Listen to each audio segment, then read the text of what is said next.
जो माझा भाऊ 17 तारखेला पेपर होते त्याचे, 17 डिसेंबरला. त्या पेपरच्या पहिलेच या पोलिसांनी त्याची हत्या केली. सोमनाथचा मृत्यू हे पोलिसांच्या मारहाणीमुळे झालेला आहे. हे कायदेशीर बाबतच शिक्कामोर्तब केलेलं आहे त्याने सरकारने. आमची एकच मागणी आहे की सर्वप्रथम त्या पोलिसांना शिक्षा झाली पाहिजे. त्यांनी खून केलेला आहे माझ्या भावाचा, त्यामुळे वधाचा गुन्हा त्यांच्यावरती दाखल झाला पाहिजे. 302 अंतर्गत त्यांना फाशीची शिक्षा झाली पाहिजे. ज्यावेळेस माझ्या भाऊचं खरं प्रोव्हिजनल रिपोर्ट आला पीएमचा, त्यावेळेस खरी माहिती समोर आलेली होती. खरं रिझन समोर आलेलं होतं की सोमनाथचा मृत्यू हे पोलिसांच्या मारहाणीमुळे झालेला आहे. शॉक फॉलोविंग मल्टिपल इंजुरीज असा रिपोर्ट आला होता, तरी देखील माननीय मुख्यमंत्री साहेबांनी विधानसभेत चुकीची माहिती दिली.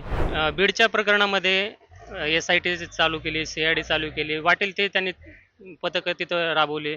चांगली गोष्ट केली. माझं हे त्यांना म्हणजे चांगलीच गोष्ट केली सरकारने, वाईट नाही. पण ज्या प्रकारे तिथं दखल घेण्यात आली त्या घटनेमध्ये, त्याच प्रकारे याला महत्त्व द्यायला पाहिजे होते. याच्यामध्ये त्यांनी ॲक्शन घ्यायला पाहिजे होती. बीडमधील मस्साजोगचे सरपंच संतोष देशमुख यांच्या हत्येनंतर महाराष्ट्रामध्ये हळहळ व्यक्त केली जात होती. तशाच प्रकारे एक घटना परभणीत देखील पाहायला मिळाली. त्यामुळे देखील महाराष्ट्रामध्ये हळहळ व्यक्त केली जाते. ते म्हणजे सोमनाथ सूर्यवंशी यांची ज्या पद्धतीने म्हटलं जातंय की त्यावेळी जे सांगण्यात आलं होतं की पोलिसांच्या मारहाणीत म्हणजे ज्यावेळी तुरुंगात होते पोलिसांच्या मारहाणीत त्यांचा मृत्यू झाल्याचा आरोप त्यांच्या घरच्यांकडनं करण्यात आला होता आणि त्यानंतर पहिल्याच अधिवेशनामध्ये महायुती सरकारकडनं सांगण्यात आलं होतं की त्यांचा मृत्यू हा नैसर्गिक होता. मात्र परभणीतील न्यायदंडाधिकाऱ्यांनी ज्या पद्धतीने त्यामध्ये जे काही मत व्यक्त केलं आहे त्या म्हटलं आहे की पोलिसांच्या मारहाणीमध्येच सोमनाथ सूर्यवंशी यांचा मृत्यू झाला आहे.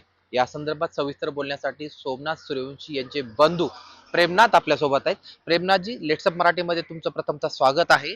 धन्यवाद सर. आणि नेमकं तुम्ही मुंबईला आलात, नेमकं काल मुंबईत कशासाठी आला होता? कारण की तुम्ही महाराष्ट्र राज्य मानवी हक्क आयोगाच्या कार्यालयासमोर आहात. नेमकं कारण काय?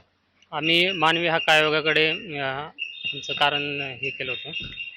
तर त्याचं जो रिझल्ट आहे तो काल आम्हाला भेटला. म्हणजे सुनावणी काल झाली. त्यांनी नोटीस पाठवून आम्हाला सांगितलं होतं की 20 तारखेला तुमची सुनावणी आहे आणि 20 तारखेला आम्ही आलो होतो. आणि त्यासोबत त्यांनी जे परभणी जिल्ह्याचे जेलचे कारागृहाचे जेलर आहेत त्यांना बोलवलं होतं. SP साहेबांनाही नोटीस पाठवले होते आणि त्यांनी दोघांनीही जो मॅजिस्ट्रेट इन्क्वायरी झालेली आहे त्याचा अहवाल घेऊन इथं मानवी हक्क आयोगाकडे सादर केलेला आहे.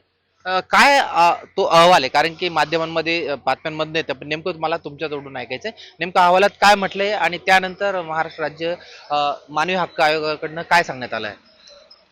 माझ्या भावाचा मृत्यू झाला 15 डिसेंबर 2024ला. तेव्हापासून पहिल्या दिवसापासून आम्ही ओरडून शासनाला सांगतोय की माझ्या भावाचा मृत्यू पोलिसांच्या मारहाणीमुळे झाला, पोलिसांनी त्याची हत्या केली. माझी आई देखील ओरडून सांगत होती, दुःख व्यक्त करत होती सरकारपुढे की माझ्या मुलाचा मृत्यू हे तुमच्या शासनाच्या लोकांनीच केलं, पोलिसांनीच मारलेला आहे, त्याची हत्या त्यांनीच केलेला आहे. तरीही सरकार ऐकायला तयार नव्हतं, त्याची कोणी दखल घेत नव्हती आणि त्यांनी उडवाउडवीची उत्तरे दिली. प्रकरण दाबण्याचा खूप प्रयत्न केला. त्यांनी नको ते कारण समोर आणलं. ते म्हणत होते की सोमनाथचा मृत्यू हे श्वसनाच्या आजारामुळे झाला, हृदयविकाराच्या झटक्यामुळे झाला, नैसर्गिक मृत्यू झाला. पण आम्ही त्यांना सांगत होतो की त्याला कुठल्याही प्रकारचा आजार नव्हता. तो एवढा चांगला फिटनेस चांगला असलेला मुलगा कसा का असं तुम्ही म्हणता की त्याचा मृत्यू हार्ट अटॅकमुळे झाला आहे. आम्ही त्यांना सांगतो की पोलिसांच्या मारहाणीमुळेच त्याचा मृत्यू झाला आहे आणि त्याचं खरं कारण काल समोर आलं की मॅजिस्ट्रेट इन्क्वायरीमध्ये ते कारण निष्पन्न झालेलं आहे की सोमनाथचा मृत्यू हे पोलिसांच्या मारहाणीमुळे झालेला आहे. हे कायदेशीर बाबतच शिक्कामोर्तब केलेलं आहे त्याने सरकारने. मग आयोगाच्या अध्यक्षांनी काय म्हटलं नेमकं आता, म्हणजे काय आदेश दिलेले आहे? जे काही या घटनेशी संबंधित कर्मचारी आहेत, पोलीस असू द्या किंवा इतर कुठलेही असू द्या, त्या सर्वांना 23 जूनला सुनावणीसाठी बोलवले आहेत. नोटीस पाठवणार आहेत ते. तुमची काय मागणी आता स्पष्ट म्हणजे तुम्ही पहिले तुम्ही सांगत होतात की सोमनाथ भाऊच्या मृत्यूला पोलीसच जबाबदार होता, म्हणजे कस्टडीमध्ये त्यांच्या मारहाण झाली, पोलीस जबाबदार आहे. तर तुमची मागणी काय असणार आहे? आमची एकच मागणी आहे की सर्वप्रथम त्या पोलिसांना शिक्षा झाली पाहिजे. त्यांनी खून केलेला माझ्या भावाचा, त्यामुळे वधाचा गुन्हा त्यांच्यावरती दाखल झाला पाहिजे. 302 अंतर्गत त्यांना फाशीची शिक्षा झाली पाहिजे. कारण ते आज एकदम फ्रीमध्ये जीवन जगत आहेत. त्यांनी हत्या केली, त्यांनी खून केला, ते एक गुन्हेगार आहेत. त्यामुळे त्यांना समाजात जगण्याचा अधिकार नाही. कारण माझ्या सुशिक्षित भावाचा त्यांनी खून केलेला आहे, जो की LLBचं शिक्षण घेत होता, उच्च शिक्षित मुलगा होता तो. त्याचा खून या सरकारच्या माणसाने केलेला आहे. पोलिसांनी. परंतु ज्या प्रकारे महायुती सरकारचं पहिलं अधिवेशन झालं तेव्हा मुख्यमंत्र्यांनी सांगितले होतं की सोमनाथचा मृत्यू हा श्वसनविकार नैसर्गिकरित्या झालेला आहे. मग आता मुख्यमंत्र्यांनी माफी मागितली पाहिजे का तुमच्या कुटुंबाची? आता मुख्यमंत्री साहेब म्हणजे महाराष्ट्राचे आता महाराष्ट्र त्यांच्या ताब्यात आहे. सगळं म्हणजे पोलीस खाते त्यांच्या ताब्यात आहे. ज्यावेळेस माझ्या भाऊचं खरं प्रोव्हिजनल रिपोर्ट आला पीएमचा, त्यावेळेस खरी माहिती समोर आलेली होती. खरं रिझन समोर आलेलं होतं की सोमनाथचा मृत्यू हे पोलिसांच्या मारहाणीमुळे झालेला आहे. शॉक फॉलोविंग मल्टिपल इंजुरीज असा रिपोर्ट आला होता. तरी देखील माननीय मुख्यमंत्री साहेबांनी विधानसभेत चुकीची माहिती दिली. त्यांनी सांगितले की सोमनाथला आमच्या पोलिसांनी मारलेलं नाही. आमच्याकडे CCTV फुटेज आहेत. कुठल्याही पोलिसांनी त्याला मारलेलं नाही. आणि सोमनाथचा मृत्यू हे नैसर्गिकरित्या झालेला आहे. त्याचा श्वसनाचा आजार होता, हार्ट अटॅकमुळे त्याचा मृत्यू झालेला आहे. अशी चुकीची कारणं समोर त्यांनी ठेवली जनतेसमोर. आणि त्यांनी असं हे सांगितले की सोमनाथच्या अंगावरती पूर्वीच्या जखमा होत्या.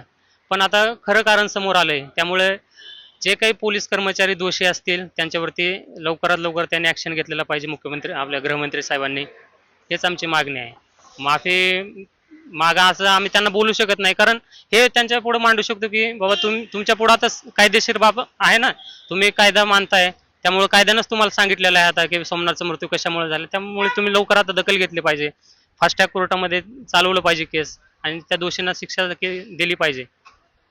बीडमधील संतोष देशमुख यांच्या हत्येप्रकरणी ज्या पद्धतीने सरकारकडनं पटापटा पावले उचलली गेली न्याय देण्यासाठी, तसं तुमच्या कुटुंबाला न्याय देण्यासाठी सरकारकडनं पावले उचलले गेले नाही असं काहीतरी काही लोकांच्या किंवा जनतेच्या मनात रोष आहे, त्यात कितपत सत्यता आहे? सत्यता तर 100% आहे. जनतेला दिसतं, जनता आंधळ नाही. जर सरकार आंधळ असेल तरी जे काय महाराष्ट्रात घडत आहे ना ते जनतेला दिसतंय. बीडच्या प्रकरणामध्ये SIT चालू केली, CID चालू केली, वाटेल ते त्यांनी पथकं तिथं राबवले, चांगली गोष्ट केली. माझं हे त्यांना म्हणजे चांगलीच गोष्ट केली सरकारने, वाईट नाही. पण ज्या प्रकारे त्याचं दखल घेण्यात आली त्या घटनेमध्ये, त्याच प्रकारे याला महत्त्व द्यायला पाहिजे होते. याच्यामध्ये त्यांनी ॲक्शन घ्यायला पाहिजे होती. काय एवढं सरकारने पोलिसांची पाठराखण केली एवढे दिवस? संतोष अण्णा देशमुख हे देखील एक माणूसच होते. माझा भाऊ देखील माणूस आहे. या दोघांनाही जीव होता. या दोघांचाही निर्घृणपणे खून करण्यात आलेला आहे. त्यामुळं सरकारने कोणाला सोडू नये.